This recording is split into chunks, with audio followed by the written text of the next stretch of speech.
Et coucou mes petits loups, j'espère que vous allez bien. J'avais envie de vous faire un petit coucou en face cam. Et puis mon DP il est pas très grand, donc je peux me permettre de vous le montrer comme ça. Je l'ai super bien avancé.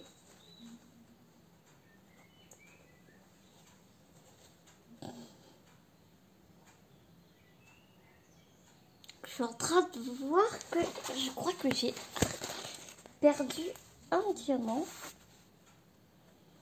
Non, ça a bougé tout simplement. Non, tout va bien, ça a bougé. Oh, juste petite frayeur. Comment vous allez bien mes petits loups? On a encore une belle journée. En tout cas chez moi, il fait très joli. Et puis je ne me rappelais plus si je t'avais montré une de mes petites robes. Enfin, pour moi ça fait une robe, tu vois, comme plus petite. Mais normalement c'est une petite tunique qui t'arrive au niveau des genoux. Mais moi ça me fait une robe. J'aime beaucoup, je suis super à l'aise dedans. En plus pour mon épaule c'est super large, donc à enfiler c'est méga pratique. Bon, évidemment tu mets un petit caraco en dessous hein, parce que comment te dire que c'est un petit peu beaucoup décolleté. Donc voilà, voilà. Et comme tu peux voir dans le titre, eh bien j'innove, j'avais envie. Attends, tu ne me vois plus très bien. J'avais envie d'innover un peu, faire un peu de DP avec vous. Je pense que la semaine prochaine, je reprendrai un peu le scrap. Mais j'ai vraiment envie d'y aller tout en douceur. Puis en même temps, faut que j'avance dans mon swap avec Anne. Parce que je vais me faire taper sur les doigts. Non, non, non, je vais pas me faire taper sur les doigts. Tellement mignonne qu'elle va être très très compréhensive si je lui dis que je suis un peu à la bourre, que je lui explique le pourquoi du comment. Mais j'ai pas envie en fait d'être en retard quoi, puisque Anne elle a été plus vite plus vite que son ombre, tu sais, pour m'envoyer son swap. Donc j'ai pas envie de la faire attendre trop longtemps non plus. Et et donc du coup j'avais envie d'avancer un peu sur le DP de mon chéri, que tu vois j'ai super bien avancé, je trouve. Et donc du coup le premier jour j'ai fait les premières cases avec la main gauche parce que à droite c'était un peu beaucoup bobo. Allô maman bobo, vois-tu? Et donc du coup après les jours suivants j'ai fait un coup de la main droite, un coup de la main gauche. Et puis comme tu vois dans le titre, on va faire un petit peu de blabla.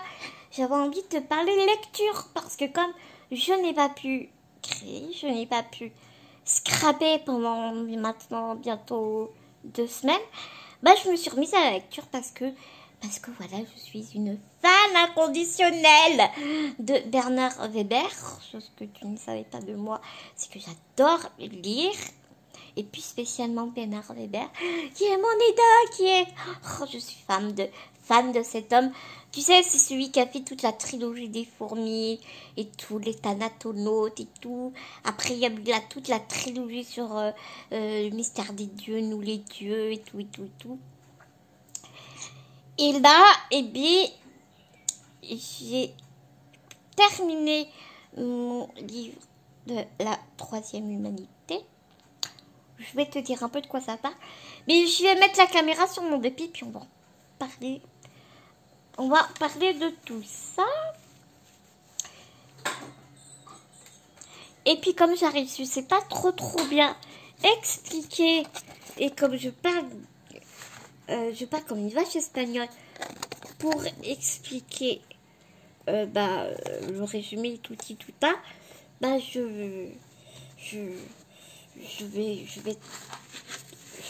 Je vais faire de mon mieux pour te dire un peu de quoi se parle cette troisième humanité. Et tant j'ai oublié de prendre le bouquin pour te montrer quand même.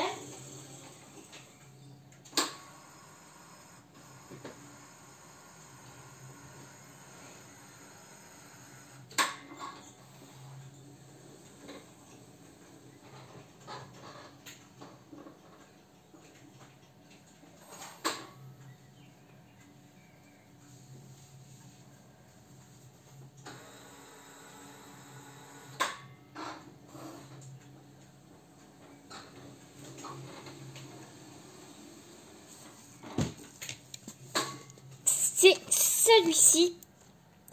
Bernard Weber, il aime bien faire des trilogies. Et donc là, c'est le premier tome de la troisième humanité. Donc déjà, tu vois, le synopsis, il est très énigmatique, un petit cut, pardon, dans son résumé. Il est super sympa. J'ai eu la chance d'avoir un de ses bouquins dédicacés. Ma mère a discuté un peu avec lui. J'étais tellement déçue de ne pas pouvoir avoir participé à il était passé dans une librairie à Rennes, ou non, Ouest de France, je crois, à Rennes. Et j'ai pas pu participer et j'étais tellement déçue. Et bah, tu vois, rien que le résumé là, c'est nous sommes à l'ère de la deuxième humanité. Il y a eu un avant, il y a eu un après. Donc, débrouille-toi avec ça. J'ai envie de te lire.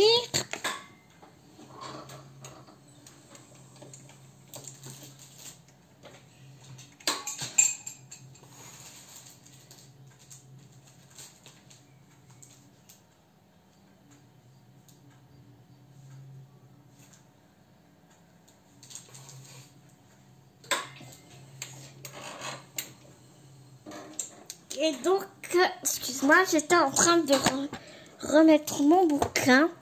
Donc, pour te dire un peu de quoi ça parle et tout ça. Donc, nous sommes à l'ère de la deuxième humanité. Et donc, c'est toujours un peu le même fil conducteur que son tout premier livre, sa toute première trilogie des fourmis, en fait. Et on suit toujours le narrateur Edmond Wells. On en parle très peu, en fait, dans ce livre. Là, on parle plus du petit-fils d'Edmond Wells. Et donc, là, on part au tout départ du bouquin.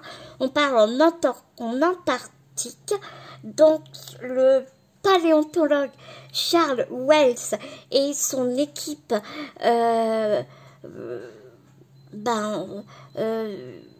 explorent une énorme grotte dans un glacier.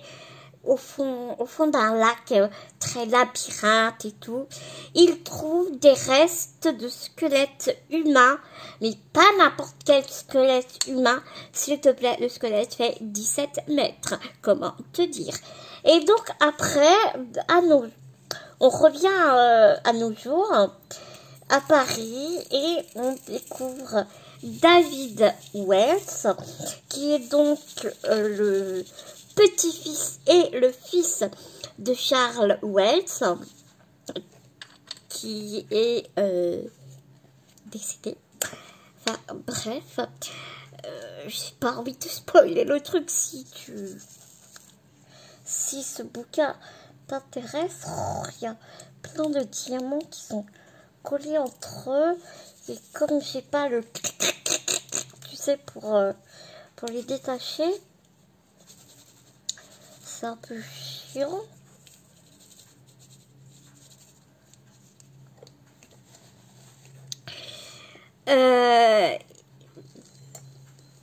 Il suit un peu les traces de son père et de son grand-père, sauf que lui, il est très intéressé par tout ce qui est petit.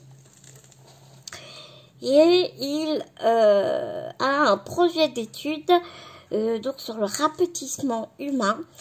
Et il est sélectionné par un tout nouveau programme de recherche consacré à l'évolution de la future humanité. Le premier a trouvé l'ancienne humanité. Le second entrevoit la prochaine humanité, mais ils sont loin encore de savoir la vérité. Ça fait beaucoup de « et ». Et c'est grâce au soutien et à la passion amoureuse d'une femme un peu spéciale, on va dire, qui s'appelle Aurore caméraire, qui elle est spécialisée dans la connaissance des Amazones, que sera révélé le plus surprenant des secrets et réaliser la plus folle des expériences, modifiant à jamais l'avenir des générations futures. Donc attends, j'essaie de t'approcher un peu pour que tu vois un peu ce que je fais. Donc voilà, enfin tu vois, super captivant.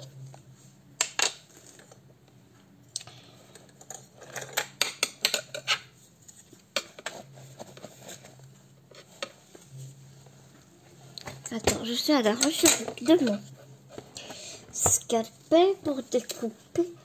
Donc pour revenir à mon DP, c'est de DP de Hopfon. Tu sais, avec le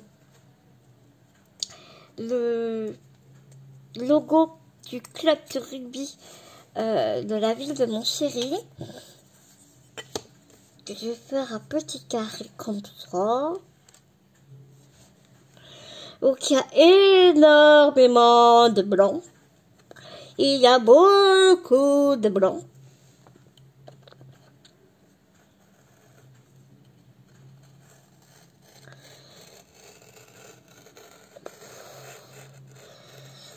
Voilà, on va faire ça comme ça.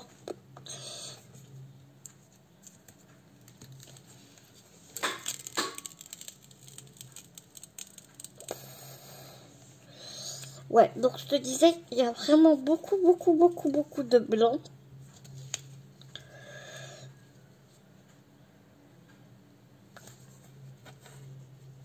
Comme on sait, le blanc c'est super.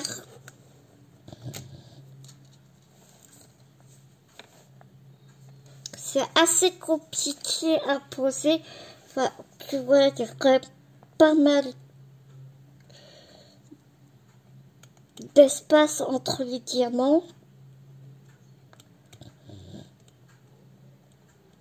Pas besoin de la tablette lumineuse pour tu vois, il y a quand même vachement d'espace entre les diamants. Mais par contre, quand tu passes aux couleurs, c'est juste un vrai bonheur à poser. C'est, oh là là, quel plaisir.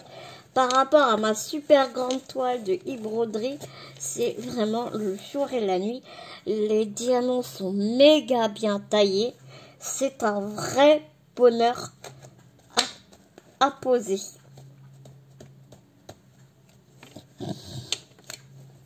Donc c'est super.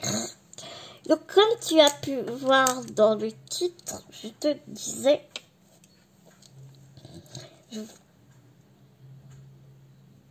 je t'ai écrit que je faisais mon épée un coup de la main droite, un coup de la main gauche. Parce que je suis ambidextre.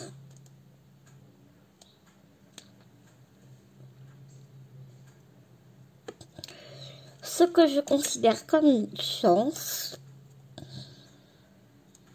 Je suis devenue ambidextre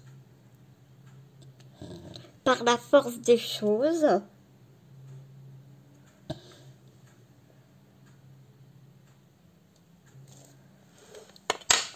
Je vais mettre mes loupes sur mes yeux, je fatiguerai moins. C'est super pratique, j'avais ces loupes là quand je faisais de la broderie au point de croix et c'est super pratique. Donc je te disais, je t'expliquais que j'étais devenue ambidextre par la force des choses parce que étant enfant, je me cassais tellement le bras droit que du coup, quand le bras droit était cassé, et bien naturellement, j'ai commencé à utiliser la main gauche. Et ma mère dit que quand j'étais gamine, Ce qui n'est plus le cas parce qu'en écriture, je suis devenue complètement droitière. Mais quand j'étais gamine, j'écrivais aussi bien de la main gauche que de la main droite.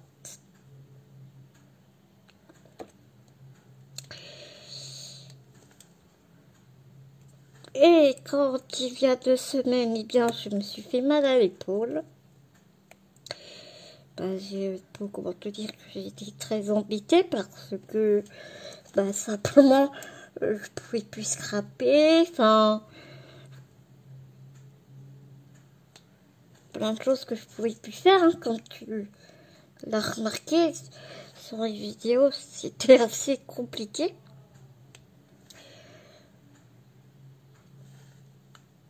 Donc eh bien je me suis dit pourquoi ne pas faire mon épée de la main gauche. Parce que je commençais sérieusement à m'ennuyer, quoi. Enfin, tu vois, même tenir un bouquin, c'était juste terrible. Même si, comme dit mon chéri, mais tu peux le poser sur la table. Oui, je peux le poser sur la table, mais le truc étant que comme j'ai du mal à baisser la tête, je suis obligée d'incliner un peu mon livre. Donc forcément, j'ai un peu besoin de mes 2 mains. Enfin, vois-tu, tu vois ce que je veux dire.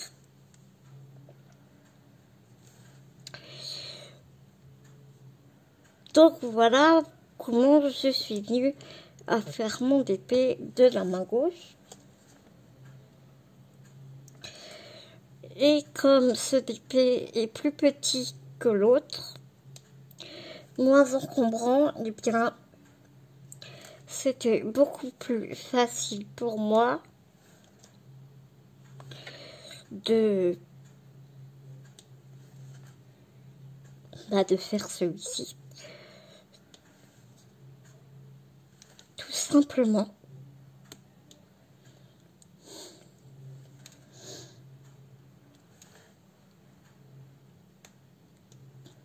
Ce épée, je crois que quand j'aurai fini le blanc, je pourrai plus en voir. Je pourrai plus en voir en peinture des blancs.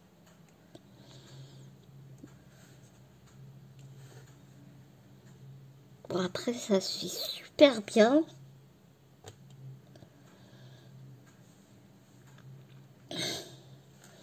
En plus, je suis super contente parce que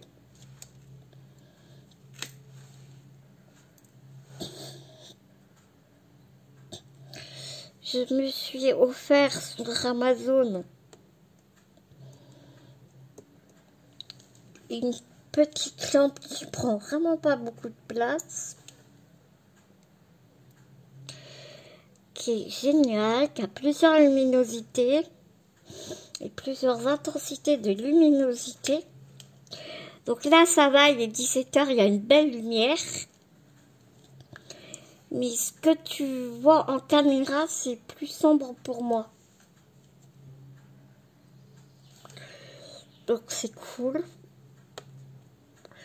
Donc le soir, je kiffe bien ma lumière. Après, je kiffe bien oui et non parce que j'ai un peu de mal à la régler encore. Enfin, le temps que je l'apprivoise, n'est-ce pas?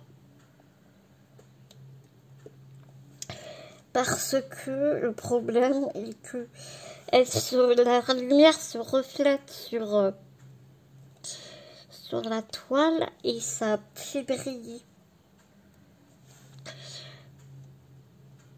Ça fait briller la toile.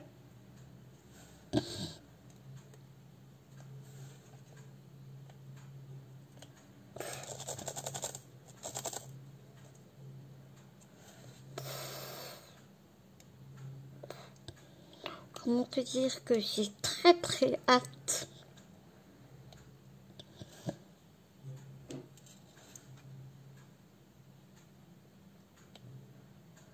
Merde.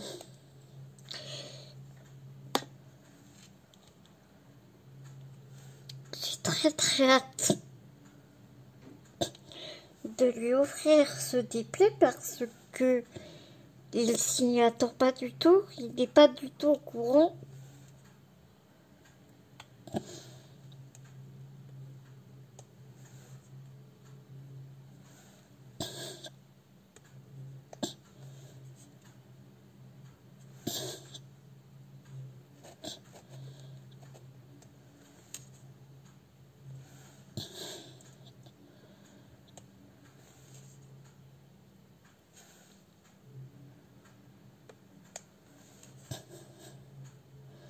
Donc j'ai vraiment hâte de voir sa réaction.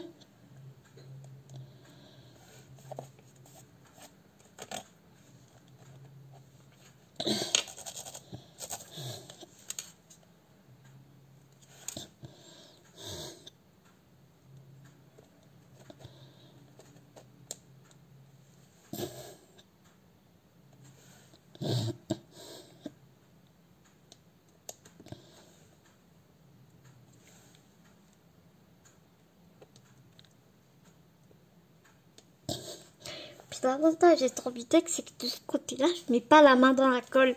Tu vois, si j'avais fait à droite, j'aurais été obligée de... Bon, en même temps, je peux commencer par là. Je te l'accorde. Mais c'est un côté pratique, tu vois. Bon. Tu vois, je mets un peu la main dans la colle, quoi.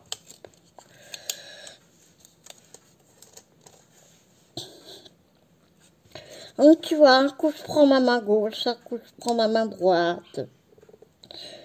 Parce que je suis quand même beaucoup plus précise de la main droite que de la main gauche. Hein. Soyez honnête.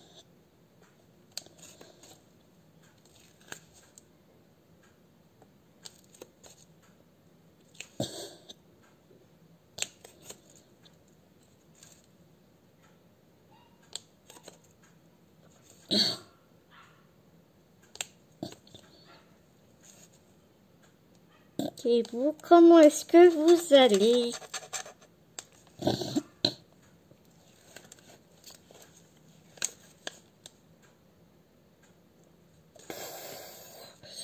Qu'est-ce que vous faites de beau en ce moment?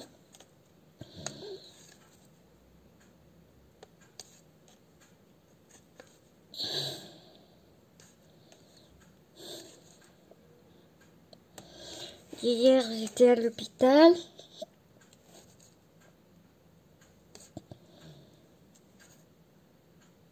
Je suis allée voir mon rhumato, qui était ravi de me voir aussi bien, puisque depuis que j'ai eu mon traitement par perfusion, je n'ai pas fait une seule fracture depuis qu'on m'a administré le traitement. Donc c'est vraiment une très belle réussite.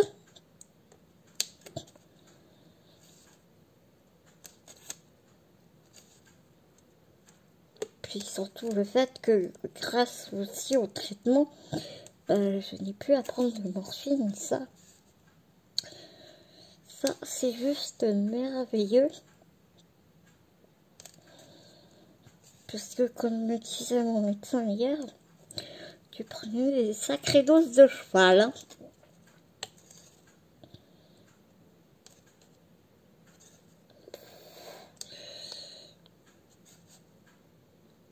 Sinon, du coup,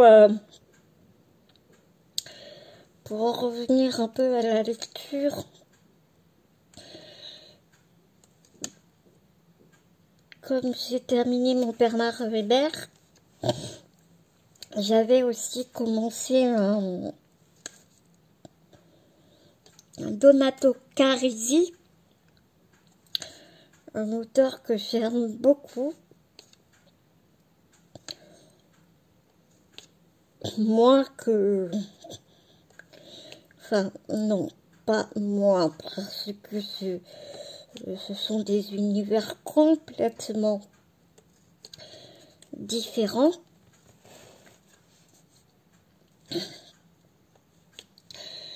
Le roman s'appelle Les Égarés.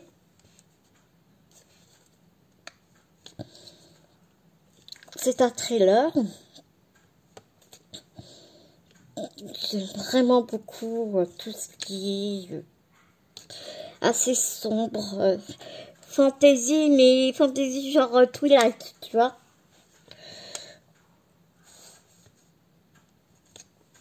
Twilight, Harry Potter, enfin tu vois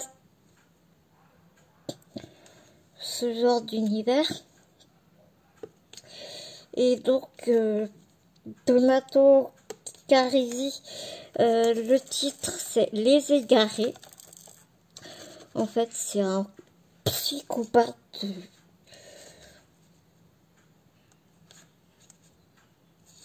complètement, en même temps c'est un psychopathe donc il est barré dans sa tête, qui kidnappe des enfants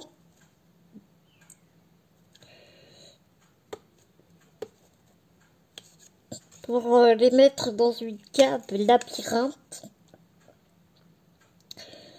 et il joue avec eux. Et au bout d'un moment, il les laisse partir. Enfin, voilà.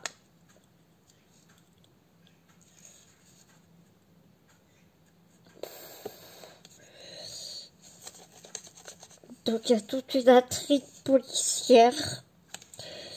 Les policiers sont complètement perdus parce que, bah, impossible de savoir qui est ce psychopathe.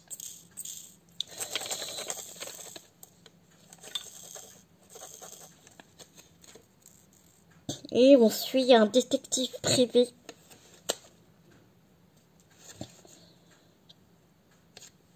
qui essaye bah, de retrouver ce psychopathe parce que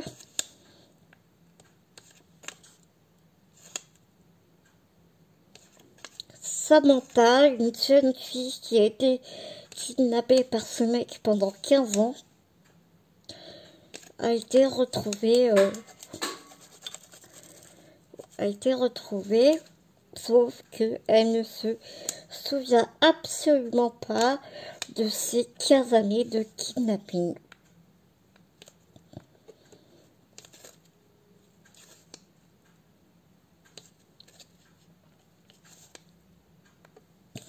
Et la seule chose que les enfants se souviennent, c'est que c'est un lapin avec les yeux en forme de cœur, voilà, qui les a kidnappés.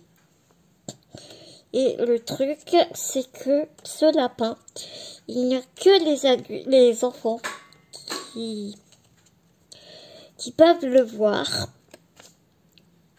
Les adultes ne le voient pas.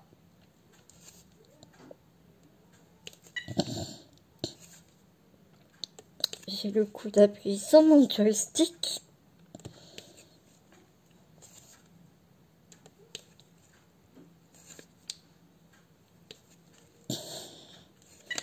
Donc comme je t'ai dit, hein, je parle comme une vache espagnole. Hein. Je vais essayer de retrouver le résumé.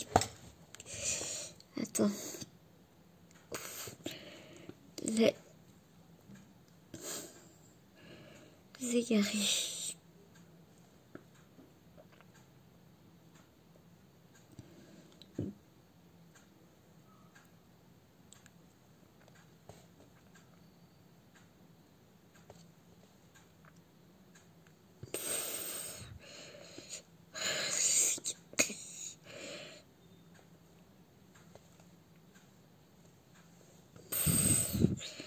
Donato.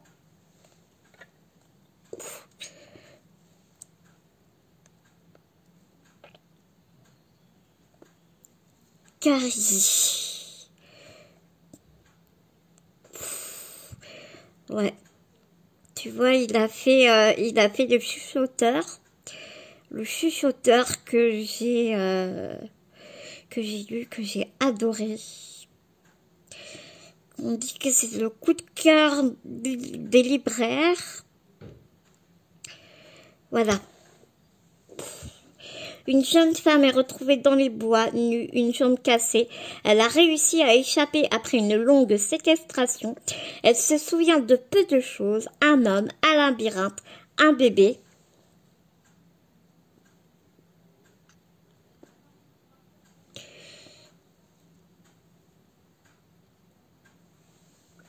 Son identité est cependant retrouvée.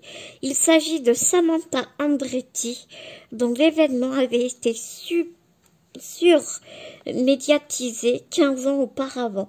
Sa réapparition fait la une de tous les journaux et met la police dans l'embarras. Le détective privé Bruno Dienko décide de reprendre l'enquête qu'il avait démarrée à l'époque. Mais la donne a changé car Dienko, atteint d'une maladie grave, sait que ses jours sont comptés et que cette mission sera pour lui la dernière. Le compte à rebours s'enclenche tandis que plane l'ombre de chuchoteur. Et donc il a été traduit en italien.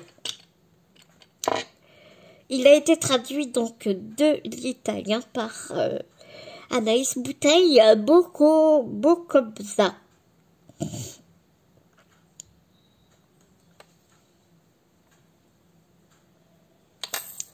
Ah mince, j'ai basculé ma bouteille de diamant. Youpi tralala. I am very very happy. Je ramasserai ça tout à l'heure. Donc voilà, petit loup. Donc moi j'ai continué doucettement ce DP. Et puis je vous montrerai, là tu vois, voilà, je vous montrerai un peu l'avancée de mon DP, tranquillou. Et puis voilà.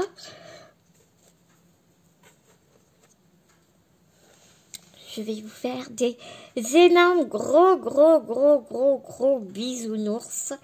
J'espère que vous prenez soin de vous. Prenez soin de vous, mes petits loups. Prenez soin des gens que vous aimez, mes petits loups. Et puis on se retrouve très vite dans une prochaine vidéo.